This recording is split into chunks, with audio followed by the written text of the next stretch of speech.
So hello students, कैसे हैं आप?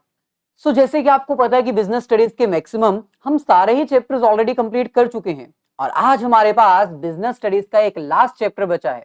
इसको कंप्लीट करने के बाद आपका पूरा ही सिलेबस कंप्लीट हो जाएगा। That is consumer protection act, NCERT chapter number 12, business studies class 12। वैसे अगर देखा जाए तो इस चैप्टर में आपके 4 से 5 पॉइंट्स हैं, क्योंकि इस चैप्टर में से सीबीएसई ने importance of consumer protection delete कर दिया है। तो ओवरऑल अगर देखा जाए, आपको सिर्फ इतना अंडरस्टैंड करना है कि कंज्यूमर प्रोटेक्शन एक्ट है क्या, एक कंज्यूमर को कौन कौन सी लीगल प्रोटेक्शंस प्रोवाइड की जाती है ताकि उसके साथ कोई धोखाधड़ी ना हो या कोई फ्रॉडलेंट एक्टिविटी परफॉर्म ना हो, एक कंज्यूमर्स की क्या राइट्स हैं और एक कंज्यूमर्स की क्या रिस्पॉन्सिबिलिटीज हैं। एज अ कंज्यूमर वो कौन सा बंदा है जो कंप्लेंट फाइल कर सकता है अगर उसके साथ कोई धोखाधड़ी होती है, कोई फ्रॉडलेंट एक्टिविटी होती है, तो वो क्या कर सकता है, उसके पास क्या मशीनरी अवेलेबल है, वो कहां कंप्लेंट कर सकता है और कंप्लेंट करने के बाद उसके पास क्या क्या ऑप्शंस अवेलेबल हैं, यानी उसको कैसे रिड्रेसल किया जाएगा, उसकी प्रॉब्लम को कैसे सॉल्व किया जाएगा। तो ये 4-5 पॉइंट्स हैं जिसको आपने अच्छे से करना है। इंपॉर्टेंस डिलीटेड है। आज के इस लेक्चर में हम ट्राई करेंगे ये अंडरस्टैंड करने की कि आखिरकार कंज्यूमर प्रोटेक्शन एक्ट होता क्या है, एक कंज्यूमर के पास कौन कौन से लीगल प्रोटेक्शन एक्ट अवेलेबल हैं और एक कंज्यूमर के क्या राइट्स होते हैं। यानी आधा चैप्टर आज के लेक्चर में हमारा खत्म हो जाएगा, लेकिन भाई वीडियो को लाइक और अपने सभी फ्रेंड्स के साथ शेयर जरूर कर दीजिएगा। चलिए सबसे पहले हम अंडरस्टैंड करते हैं कि कंज्यूमर प्रोटेक्शन है क्या। देखो, आपको भी पता है और मेरे को भी पता है, एक बिजनेस तभी एग्जिस्ट करता है जब उसके कस्टमर्स एग्जिस्ट करते हैं। अगर आपके बिजनेस का कोई कस्टमर है ही नहीं तो आप अपने मार्केट में इस्टेब्लिशमेंट ही नहीं कर सकते। आपके प्रोडक्ट्स मार्केट में कोई परचेज करने वाला है ही नहीं। खुद सोचो, आप खुद सोचो, अगर कस्टमर ही नहीं है, आपके सर्विसेज कंज्यूम करने वाला बंदा ही नहीं है, आपके प्रोडक्ट्स परचेज करने वाला मार्केट में बंदा ही नहीं है, तो वो बिजनेस काय का? वो तो बिजनेस है ही नहीं। एक बिजनेस कंज्यूमर की वजह से एग्जिस्ट करता है। कंज्यूमर है तो बिजनेस है, लेकिन कंज्यूमर जो है वो अपने आप को प्रोटेक्टिव फील नहीं करता। पहले जमाने में क्या होता था, कंज्यूमर के साथ बहुत फ्रॉड होते थे, एडल्ट्रेशन होती थी, मिलावट की जाती थी, वेट्स कम ज्यादा किए जाते थे, कस्टमर्स को जो गलत प्रोडक्ट्स हैं, जो लो क्वालिटी प्रोडक्ट्स हैं, वो बेच दिए जाते थे। यानी कस्टमर्स एक तरह से अपनी प्रोटेक्शन चाहते थे। तो इसीलिए 1986 में जब बिजनेस एक्टिविटीज बहुत ज्यादा बढ़ने लगी, जब फ्रॉडलेंट एक्टिविटीज बहुत ज्यादा बढ़ने लगी, जब कस्टमर्स इनसिक्योर फील करने लगे, तब गवर्नमेंट ने कंज्यूमर प्रोटेक्शन एक्ट 1986 स्टार्ट किया ताकि कंज्यूमर्स को प्रोटेक्ट किया जा सके from the fraudulent activities of the business organisations. Her business किसी ना किसी तरह कस्टमर्स को ना चूना लगाना चाहता था, अपना कमाना चाहता था और कस्टमर को मिलावटी सामान देना चाहता था। जैसे पल्सेस में, दालों में कंकड़ का मिलना, है ना, चावल में जो है कंकड़ डाल देना ताकि वेट बढ़ जाए, या फिर अपने जो तराजू हैं उनको वेट वाइज अनबैलेंस्ड कर देना ताकि कस्टमर को लगे कि उसको 1 kg प्रोडक्ट मिला है, लेकिन एक्चुअल में वो 800 ग्राम्स होता था। ऐसी और भी बहुत सारी फ्रॉडलेंट एक्टिविटीज बढ़ गई थी, इसलिए कंज्यूमर को प्रोटेक्ट करने के लिए गवर्नमेंट ने ये एक्ट स्टार्ट किया। कंज्यूमर प्रोटेक्शन है क्या? In simple words, consumer protection मतलब कंज्यूमर्स के इंटरेस्ट को प्रोटेक्ट करना। कंज्यूमर का इंटरेस्ट क्या होता है कि उनको सही सामान मिले, सही क्वालिटी का मिले, without adulteration, without any kind of मिलावट, उनको वो प्रोडक्ट मिले और वेट इंबैलेंस ना हो। अगर उनके साथ कोई धोखा होता है तो वो कंप्लेंट कर सके, ऐसा कुछ उनको चाहिए था। तो consumer protection refers to the protecting the interest of consumers. Consumer protection मतलब कंज्यूमर्स के इंटरेस्ट को प्रोटेक्ट करना। किससे? Unfair and malpractices of business organization. जो गलत ढंग से, गलत तरीके बिजनेस ऑर्गेनाइजेशंस यूज करती थी ना अपने सामान को बेचने के लिए, उनसे कस्टमर्स को बचाना कंज्यूमर प्रोटेक्शन कहलाता है। सर इसकी जरूरत क्या है? बिकॉज मैंने अभी बताया, consumer is the king of market. Consumer है तो बिजनेस है, अगर कंज्यूमर नहीं है तो बिजनेस नहीं है। और आप खुद सोचो, अगर बिजनेस नहीं है, कोई प्रोडक्शन एक्टिविटी नहीं है, तो इकोनॉमी का क्या हाल होगा? इकोनॉमी में एम्प्लॉयमेंट, आउटपुट कुछ भी नहीं होगा। सो कंज्यूमर्स हैं तो बिजनेस है, बिजनेस है तो एक इकोनॉमी ग्रो कर पा रही है, उसकी जीडीपी इंक्रीज हो पा रही है। सो इन शॉर्ट, कंज्यूमर की प्रोटेक्शन करना बहुत जरूरी था। अगर कंज्यूमर की प्रोटेक्शन ना की जाए तो कस्टमर्स का विश्वास जो है वो उठ जाता है, वो परचेज करना बंद कर देते हैं, जिसके कारण इकोनॉमी स्लो डाउन हो जाती है, जीडीपी कम हो जाती है। तो क्योंकि consumer is the king of the market, इसलिए कंज्यूमर की प्रोटेक्शन करना जरूरी था। किससे? अनफेयर एंड मैल प्रैक्टिसेस, जो गलत ढंग से कस्टमर्स को सामान बेचने की कोशिश करते थे ना सेलर्स, उनसे बचाना। Hence a producer should produce those goods which can satisfy and maximize the interest of the consumer। एक प्रोड्यूसर्स को केवल वही प्रोडक्ट्स प्रोड्यूस करने चाहिए जो कस्टमर्स के इंटरेस्ट में, उनके बेनिफिशियल में है और कस्टमर्स के इंटरेस्ट को मैक्सिमाइज कर सकते हैं, इंक्रीज कर सकते हैं। अब अगर देखा जाए तो कंज्यूमर के इंटरेस्ट को प्रोटेक्ट करने के लिए सबसे बड़ा कदम कंज्यूमर प्रोटेक्शन एक्ट 1986 ही था। ये क्या था? ये एक ऐसा एक्ट था जो गवर्नमेंट ने पास किया था।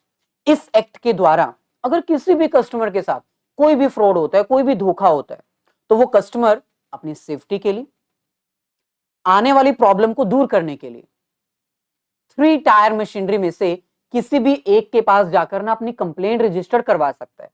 आने वाले टाइम में मैं आपको बताऊंगा कि 3 टायर मशीनरी कौन कौन सी है, किस तरह उस पर कंप्लेंट रजिस्टर करवा सकते हैं, कौन सा कस्टमर कंप्लेंट रजिस्टर करवा सकता है, वो सारा डिस्कस करेंगे। लेकिन शॉर्ट फॉर्म में कंज्यूमर प्रोटेक्शन एक्ट 1986 था क्या? ये एक ऐसा एक्ट था जो गवर्नमेंट के द्वारा पास किया गया था ताकि कस्टमर को बचाया जा सके। किससे?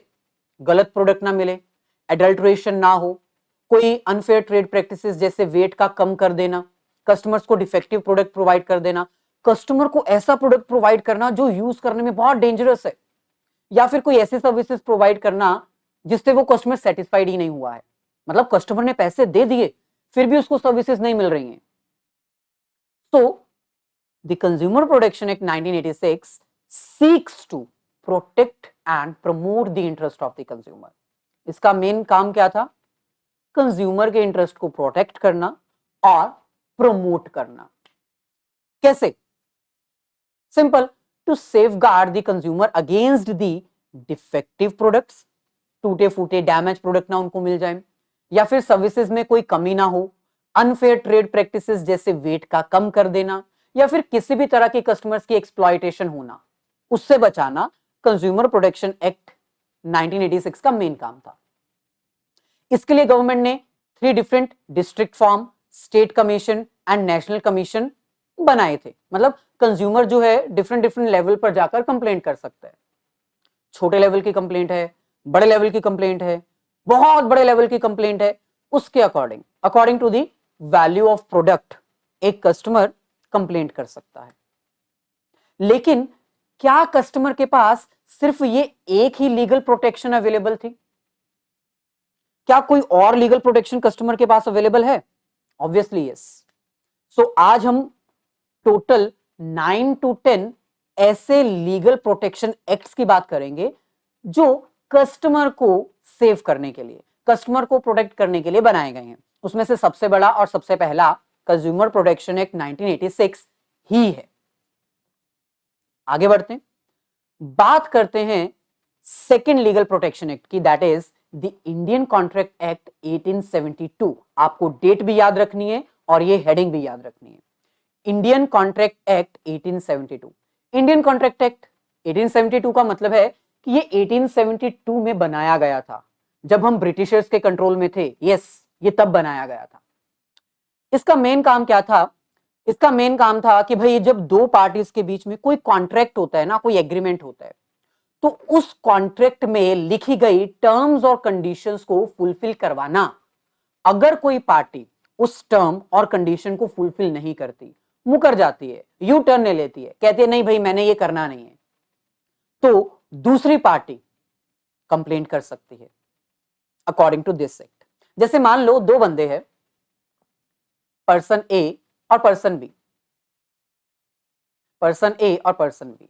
पर्सन ए और बी के बीच में एक कॉन्ट्रैक्ट हुआ। पर्सन ए ने कहा कि भाई मैं अपनी प्रॉपर्टी सेल करना चाहता हूं इतनी डेट को इतने रुपए में। जो सेकंड पर्सन है भाई उसने कहा ठीक है मैं खरीदूंगा। तो दोनों के बीच में एक एग्रीमेंट साइन किया जाएगा कि इतनी तारीख को इतने पैसे में ये वाली प्रॉपर्टी ये बंदा इसको बेचेगा। टर्म्स एंड कंडीशन सेटल हो गए। अगर टाइम आने पर बी मना कर देता है नहीं भाई मैंने प्रॉपर्टी नहीं लेनी, तो ए इंडियन कॉन्ट्रैक्ट एक्ट 1872 के अकॉर्डिंग बी पे केस कर सकता है। सो इंडियन कॉन्ट्रैक्ट एक्ट एक ऐसा एक्ट है जो कॉन्ट्रैक्ट ब्रेच करने की कंडीशन में, कॉन्ट्रैक्ट तोड़ने की कंडीशन में, कॉन्ट्रैक्ट में लिखी गई टर्म्स एंड कंडीशंस को ना मानने की कंडीशन में अप्लाई होता है। सो यहां पर कस्टमर भी है सेलर भी है, दोनों के बीच में कॉन्ट्रैक्ट हुआ। अगर वो कॉन्ट्रैक्ट कोई भी ब्रेच करता है तो केस किया जा सकता है। So the act lays down the condition in which the promise is made. ये एक ऐसा एक्ट है जो दो पार्टीज के बीच में या दो से ज्यादा पार्टीज के बीच में कॉन्ट्रैक्ट के दौरान क्या प्रोमिसेस लिखे गए हैं उसको चेक करता है, और अगर कोई उसको ब्रेच करता है तोड़ देता है तो फिर उसके खिलाफ केस किया जा सकता है and all. Third legal protection जो कस्टमर के पास अवेलेबल है वो है the sales of goods act 1930। अब 1930 का मतलब है कि ये एक्ट 1930 में बनाया गया था। उस टाइम पर भी हम ब्रिटिशर्स के कंट्रोल में थे। अब ये एक्ट था क्या? सिंपल है, जब भी कोई सेल और परचेज होती है तो उसमें भी कुछ टर्म्स एंड कंडीशंस लिखी जाती हैं। जैसे आफ्टर सेल सर्विसेज कितनी होंगी, कितने कितनी देर तक आपको आफ्टर सेल सर्विसेज प्रोवाइड की जाएंगी। जैसे फॉर एग्जांपल मान लो आप गाड़ी परचेज करते हो, तो गाड़ी परचेज करने के बाद जो कार डीलर है वो आपको प्रॉमिस करता है ना, वो कहता है ना कि आने वाले अगले 2 सालों तक हम आपके कार की सर्विसेज करते रहेंगे। मान लो कि वो एक सर्विस देने के बाद आपकी कार की सर्विस करने से मना कर देता है, तो क्या मतलब जो प्रॉमिस किया गया था, जो सेल्स करने के टाइम पर आपको प्रॉमिस किया गया था वो कार डीलर ने मना कर दिया, वो आपकी कार की सर्विस नहीं कर रहा, तो अब क्या? सिंपल, आप उस पर केस कर सकते हो। किस एक्ट के according? The sales of goods act 1932, क्योंकि ये एक ऐसा एक्ट है जो ये डिस्क्राइब करता है कि अगर सेल्स के दौरान कोई टर्म्स एंड कंडीशंस रखी गई थी और अगर उसको फुलफिल नहीं किया जाता तो आप केस कर सकते हो। वारंटी की कंडीशंस या फिर कोई गारंटी की कंडीशंस, होम डिलीवरी की कंडीशंस कोई भी अगर फुलफिल नहीं होती तो आप इस एक्ट के अकॉर्डिंग केस कर सकते हो। सो ये भी कंज्यूमर की प्रोटेक्शन के लिए अवेलेबल है। The act provides some safeguard and relief to the buyer of goods in case the goods purchased do not comply with express or implied conditions and warranties। मतलब जो कंडीशंस रखी गई थी अगर वो आपको नहीं मिल रही हैं, जो वारंटीज आपको दी गई थी वो आपको नहीं मिल रही हैं, तो आप इस एक्ट को अप्लाई कर सकते हो। Next, the essential commodities act 1955। तो ये वाला एक्ट इंडिपेंडेंस के बाद अप्लाई हुआ था 1955 में। एसेंशियल कमोडिटीज कौन सी होती हैं? ऐसी कमोडिटीज जो बेसिक नीड्स में काउंट की जाती हैं, ऐसे प्रोडक्ट्स जिनकी जरूरत हर बंदे को होती है, जिसके बिना कोई बंदा सरवाइव कर ही नहीं सकता।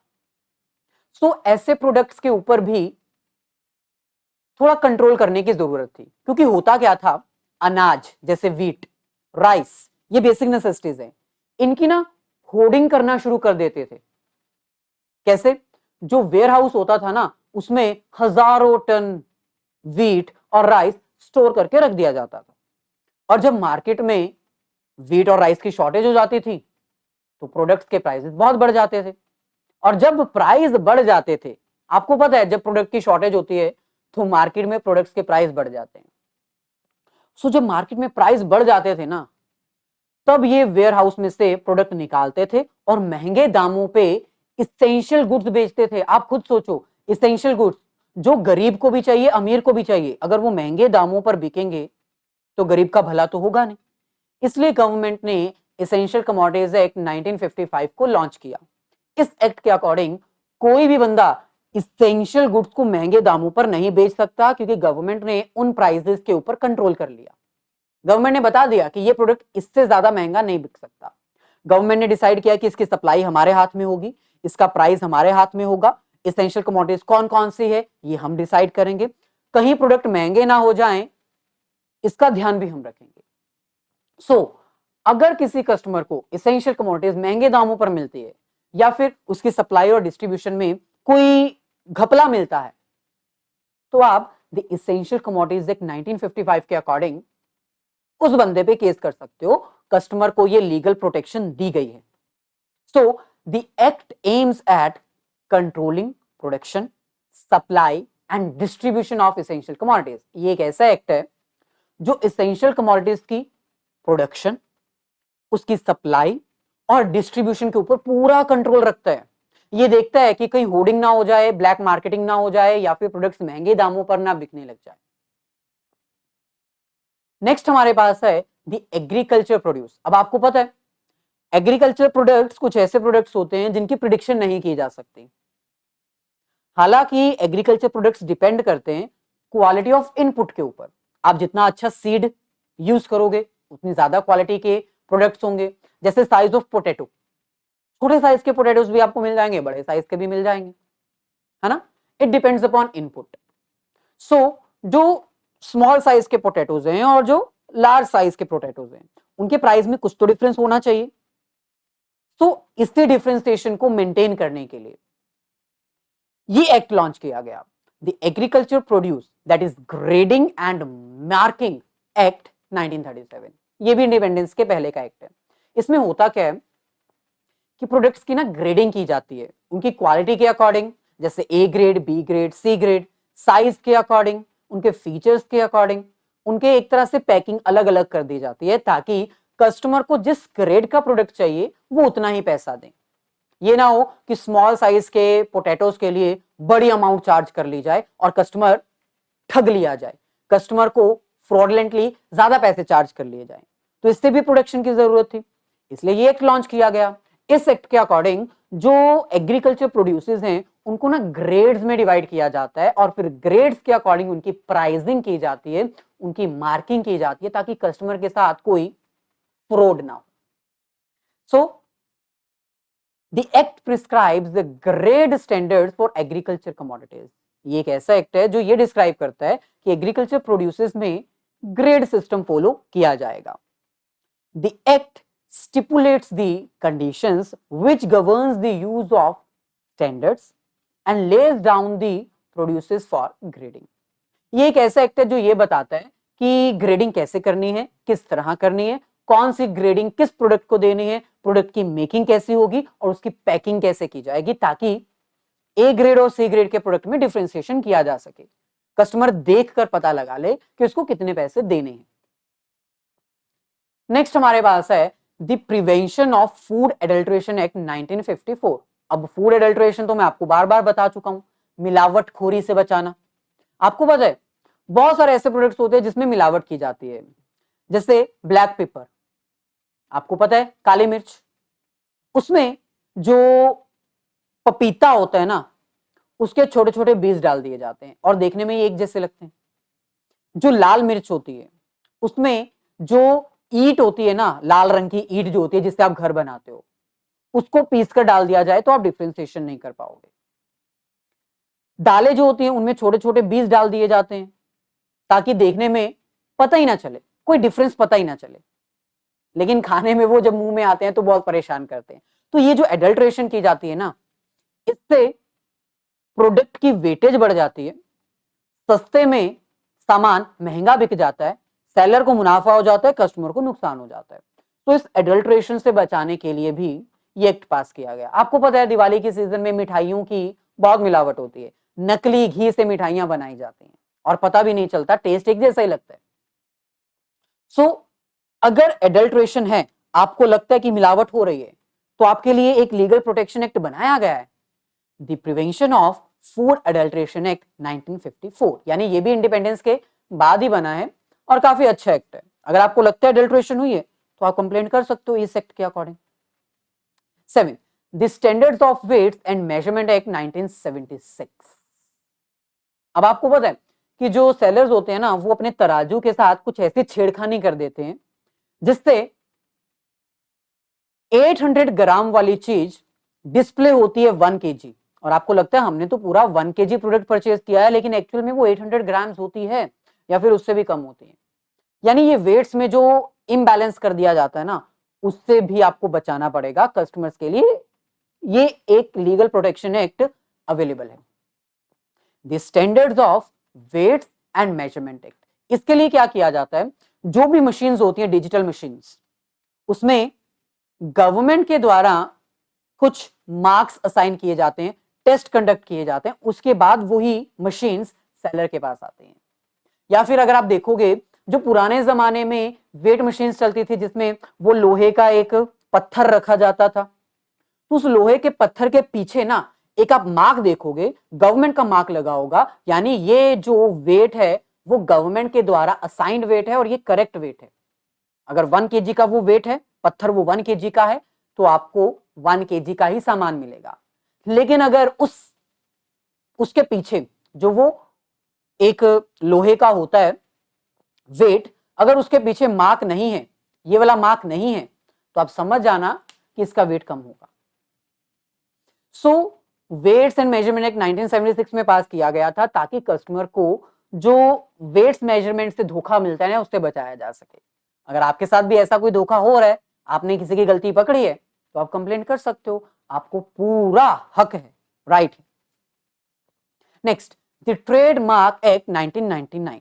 आपको पता है कि आज के जमाने में बहुत सारे ऐसे प्रोडक्ट्स हैं जो दिखने में ओरिजिनल लगते हैं लेकिन वो होते फेक हैं।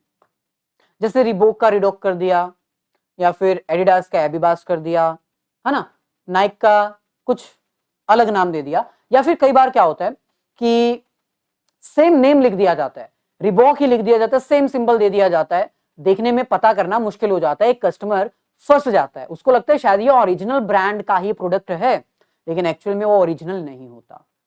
सो अगर कोई सेलर फेक प्रोडक्ट से सेल कर रहा है, आपको पता चल चुका है, तो आपके लिए द ट्रेडमार्क एक्ट 1999 है जिसमें आप कंप्लेंट कर सकते हो, आपको प्रोटेक्शन मिल सकती है। द ट्रेडमार्क एक्ट 1999 पहले trade and merchandise mark act 1958 के नेम से जाना जाता था। यानी पहले ट्रेडमार्क नहीं था, ये था trade and merchandise mark act 1958। बाद में इसको रिप्लेस कर दिया गया 1999, द ट्रेड मार्क एक्ट 1999 बना दिया गया। इसका मेन पर्पस वही है, कस्टमर्स को फ्रॉडलेंट मार्क से, फ्रॉड प्रोडक्ट से बचाना, उनको एक लीगल प्रोटेक्शन प्रोवाइड करना। 9th, the competition act 2002। अब आपको पता है कि मार्केट में एक ही तरह के बहुत सारे ब्रांड्स अवेलेबल होते हैं, जैसे पेप्सी एंड कोका कोला, है ना, तो कंपटीशन चलता है। लेकिन अगर कोई सेलर कंपटीशन को खत्म करने की कोशिश करता है ताकि कस्टमर्स सिर्फ उसके पास आए, तो आपके लिए ये एक लीगल प्रोटेक्शन एक्ट अवेलेबल है, द कॉम्पिटिशन एक्ट 2002। पहले ये monopolies and restrictive trade practices act 1969 के नाम से जाना जाता था, लेकिन अब इसको रिप्लेस करके 2002 में क्या कर दिया है, द कॉम्पिटिशन एक्ट 2002। यानी अगर कोई सेलर जानबूझकर कंपटीशन को खत्म करने की कोशिश करता है, वो ये ट्राई करता है कि किसी भी तरह मार्केट में कोई दूसरा बंदा ना आए जो मेरे जैसा प्रोडक्ट बेच पाए, तो इन दैट सिचुएशन आप कंप्लेंट कर सकते हो। यानी इन शॉर्ट, अगर कोई बंदा मोनोपोली क्रिएट करने की कोशिश करता है, अगर जियो, एयरटेल, आइडिया, वोडाफोन को बिल्कुल तहस नहस करने की कोशिश करता है ना, तो एयरटेल, आइडिया और जियो, मतलब बाकी के जो राइवल फर्म्स हैं, वो जियो के खिलाफ कंप्लेंट कर सकते हैं कि भाई ये तो हमें तबाह करने की कोशिश कर रहे हैं, अपनी मोनोपोली क्रिएट कर रहे हैं। ऐसा नहीं हो सकता। और कस्टमर्स भी कंप्लेंट कर सकते हैं कि भाई जियो जो है वो वोडाफोन, आइडिया और एयरटेल को खत्म कर रहा है। अगर ऐसा हुआ तो जियो एक इलोता बंदा बचेगा जो आपको सर्विसेज दे रहा होगा। इन दैट सिचुएशन जियो मौज करेगा, आपसे ज्यादा पैसा वसूल कर सकता है। तो ऐसे सिचुएशन में द कॉम्पिटिशन एक्ट 2002 अप्लाई किया जा सकता है, लेकिन फिलहाल ऐसा नहीं है, जियो ऐसा कुछ भी नहीं कर रहा है, ये सिर्फ एक एग्जाम्पल थी। आगे बढ़ते हैं। 10th, and last, the bureau of Indian standard act 1986। अब जैसे कि आपको पता है बहुत सारे इलेक्ट्रॉनिक प्रोडक्ट्स इंडिया में अवेलेबल हैं, all over the world available हैं, लेकिन क्या वो सारे प्रोडक्ट्स सिक्योर हैं? उनसे शॉक नहीं लगेगा, वो डैमेज नहीं होंगे, वो शॉर्ट सर्किट नहीं करेंगे, इसकी कोई गारंटी नहीं है। लेकिन हाँ, गवर्नमेंट ने एक एक्ट बनाया है, the bureau of Indian standard act 1986, जो दो हिस्सों में बांटा है। पहला हिस्सा जो ये कहता है कि कोई भी इलेक्ट्रॉनिक प्रोडक्ट हो उसको टेस्ट करवाना फ्रॉम द गवर्नमेंट साइट जरूरी है। यानी ISI मार्क जो होता है ना, इलेक्ट्रॉनिक प्रोडक्ट के ऊपर होना चाहिए। अगर नहीं है तो समझ जाओ कि वो इलेक्ट्रॉनिक प्रोडक्ट स्टैंडर्डाइज्ड नहीं है, वो शॉक दे सकता है, शॉर्ट सर्किट कर सकता है, आपको नुकसान पहुंचा सकता है। सो ये एक ऐसा एक्ट है जो ये कहता है कि हर इलेक्ट्रॉनिक प्रोडक्ट जो हैजार्डियस है, जो डेंजरस हो सकता है, उसको गवर्नमेंट से अटेस्टेड करवाना जरूरी है। नंबर 1। नंबर 2, अगर फिर भी वो शॉक देता है या फिर शॉर्ट सर्किट करता है due to passage of time, due to old time period, तो इन दैट सिचुएशन आपको रिड्रेसल्स भी अवेलेबल है, आपको ग्रीवियंस सेल बनाना पड़ेगा। सो ये टोटल 10 ऐसे लीगल प्रोटेक्शन एक्ट हैं जो कस्टमर को प्रोटेक्ट करने के लिए from the different malpractices of sellers बनाए गए। आगे बढ़ते हैं, बात करते हैं राइट्स ऑफ कस्टमर्स। यानी अगर आप कस्टमर हो, अगर आप किसी प्रोडक्ट को कंज्यूम कर रहे हो, तो आपके पास क्या अधिकार हैं, आपके पास क्या क्या राइट्स अवेलेबल हैं। टोटल 6 राइट्स अवेलेबल हैं, एक एक करके हम डिस्कस करते हैं। Number 1, right to safety. भाई आपके पास पूरा अधिकार है कि आप जो भी प्रोडक्ट कंज्यूम करते हो वो आपके कंजम्पशन के लिए सेफ है, डेंजरस नहीं है, वो शॉक नहीं देगा, वो आपको किसी भी तरह का हानिकारक रिएक्शन, रिफ्लेक्शन नहीं करेगा। सो ये आपका राइट है कि अगर आप कोई भी प्रोडक्ट यूज करते हो ना तो वो आपके लिए सेफ है और आप इस राइट को यूज कर सकते हो। मान लो कि कोई प्रोडक्ट कंज्यूम करने के बाद आप बीमार हो जाते हो, आप सफर करते हो, आपको कुछ प्रॉब्लम आने लगती है, इन दैट सिचुएशन आप कंप्लेंट कर सकते हो। आप कह सकते हो कि ये प्रोडक्ट जो है इसको कंज्यूम करने के बाद मेरे को ऐसा ऐसा हुआ, ये आपका राइट है। अगर ये राइट वायोलेट होता है तो आप कंप्लेंट कर सकते हो। सो राइट टू सेफ्टी एक ऐसा राइट जिसके अकॉर्डिंग हर कस्टमर को प्रोडक्ट कंज्यूम करने के समय पूरा अधिकार है कि वो सेफ रहे, वो बीमार ना पड़े, उसको किसी भी तरह की मेंटल या फिर फिजिकल प्रॉब्लम ना आए। जैसे आपको एक्सपायरी प्रोडक्ट दे दिया गया, आपको मिलावट वाला प्रोडक्ट दे दिया गया, आप बीमार हो गए, इसका मतलब आप सेफ नहीं थे, तो आप कंप्लेंट कर सकते हो। Second, right to information. हर कस्टमर का अधिकार है कि उसको प्रोडक्ट की एक एक डिटेल मिलनी चाहिए। यानी प्रोडक्ट की मैन्युफैक्चरिंग डेट क्या है, प्रोडक्ट की एक्सपायरी डेट क्या है, क्या इंग्रेडिएंट्स है, वेजिटेरियन है या नॉन वेजिटेरियन है, किस प्रोडक्ट से बनाया गया है, क्या इंग्रेडिएंट्स हैं, ये सारी जानकारी एक कस्टमर को मिलनी चाहिए। ये आपका राइट है, आप पूछ सकते हो। अगर आपको कोई शंका है तो आप सेलर से पूछ सकते हो कि भाई बताओ इस प्रोडक्ट में क्या है, ये प्रोडक्ट कब बनाया गया था। अगर आपको कोई जानकारी नहीं मिलती तो आप सेलर से पूछ सकते हो। लेकिन अगर कोई ऐसी जानकारी जो अवेलेबल नहीं है, जो आपको जाननी चाहिए, इन दैट सिचुएशन आपका ये राइट वायोलेट हो रहा है। और अगर वो वायोलेट हो रहा है, आपको कंप्लीट इंफॉर्मेशन नहीं मिल रही है, आप चाहते हो इंफॉर्मेशन लेकिन नहीं मिल रही है, तो आप कंप्लेंट कर सकते हो, ये आपका राइट है। Third, right to choose. अब आपको पता है मार्केट में बहुत सारे सब्स्टिट्यूट्स अवेलेबल होते हैं, बहुत सारे अल्टरनेटिव्स अवेलेबल होते हैं। आप उन अल्टरनेटिव्स में से अपनी मनपसंद का कोई भी अल्टरनेटिव सिलेक्ट कर सकते हो, ये आपका राइट है, राइट टू चूज। यानी कोई भी सेलर आपके ऊपर दबाव डालकर, आपको परेशान कर कर कह नहीं सकता कि भाई यही लो, आपको यही लेना है, ऐसा नहीं कर सकता। ये आपका राइट है, आप वो प्रोडक्ट लेना चाहते हो तो लो, नहीं तो आपके पास ऑल्टरनेटिव्स अवेलेबल है। सो राइट टू चूज एक ऐसा राइट है जो आप एक्सरसाइज कर सकते हो। आपके पास पूरा अधिकार है कि आप अपने मनपसंद का कोई भी प्रोडक्ट चूज करो। इसके लिए आपको कोई भी सेलर की या मार्केटर की सुनने की जरूरत नहीं है। हाँ, वो आपको एक्सप्लेन कर सकते हैं, आप सुनना चाहते हो नहीं चाहते हो वो आपकी मर्जी है। सिलेक्शन आपके ऊपर डिपेंड करता है, आपके ऊपर कोई मेंटली या फिजिकली प्रेशर नहीं डाल सकता। Fourth, right to be heard. Right to be heard एक ऐसा राइट है, मान लो अगर आपका कोई प्रॉब्लम आ जाता है, आपको कोई प्रोडक्ट खराब लगता है, वो डेंजरस है, आपके साथ कोई फ्रॉड हो जाता है, तो आपकी कंप्लेंट सुनने के लिए एक कंप्लेंट नंबर जरूर होना चाहिए। आजकल तो हर ऑर्गेनाइजेशन अपना कंप्लेंट नंबर रखती है। मान लो कोई प्रोडक्ट कंज्यूम करने के बाद आपको कोई प्रॉब्लम हुई, या फिर आपने अमेजोन से कोई प्रोडक्ट परचेज किया लेकिन वो प्रोडक्ट डैमेज है, तो इन दैट सिचुएशन आप toll free number, customer care number पे कॉल करते हो, उस प्रोडक्ट को एक्सचेंज करने के बारे में, रिफंड करने के बारे में कहते हो, और आपको होता भी है। यानी अगर कोई गलत प्रोडक्ट आता है, कोई डैमेज प्रोडक्ट आता है, कोई डिफेक्टिव प्रोडक्ट आता है, तो आपके पास राइट है कि आपकी बात सुनने वाला कोई होना चाहिए। सर अगर किसी बिजनेस ऑर्गेनाइजेशन ने टोल फ्री नंबर नहीं दिया, कस्टमर केयर नंबर नहीं दिया, कोई उनका ईमेल नहीं है, कोई मोबाइल नंबर नहीं है, तो ये राइट आपको वायोलेट हो रहा है ना भाई। अगर किसी बिजनेस ऑर्गेनाइजेशन ने कंप्लेंट सुनने के लिए आपको कोई इंफॉर्मेशन नहीं दी, कोई कंप्लेंट रजिस्टर्ड नंबर नहीं दिया, तो आपका ये राइट वायोलेट हो रहा है। इन दैट सिचुएशन आप कंप्लेंट कर सकते हो, आप केस कर सकते हो। ऐसे ही राइट टू सीक रिड्रेसल। अब सिंपल सी बात है भाई, अगर आपके साथ कोई धोखा हुआ है, आपने कंप्लेंट भी की है, तो उसके बाद क्या, उसका सॉल्यूशन तो आपको मिलना चाहिए ना। सीक टू रिड्रेसल मतलब प्रोवाइडिंग अ सॉल्यूशन। आपको एक सॉल्यूशन मिलना चाहिए ताकि आप उस एक्टिविटी से बाहर निकल सको। आपके साथ जो गलत हुआ है वो करेक्ट हो जाए। गलत प्रोडक्ट आया, डिफेक्टिव प्रोडक्ट आया, तो प्रोडक्ट को एक्सचेंज कर दो, रिपेयर कर दो, या फिर पैसा वापस कर दो, या फिर मार्केट से वो प्रोडक्ट्स वापस ले लो।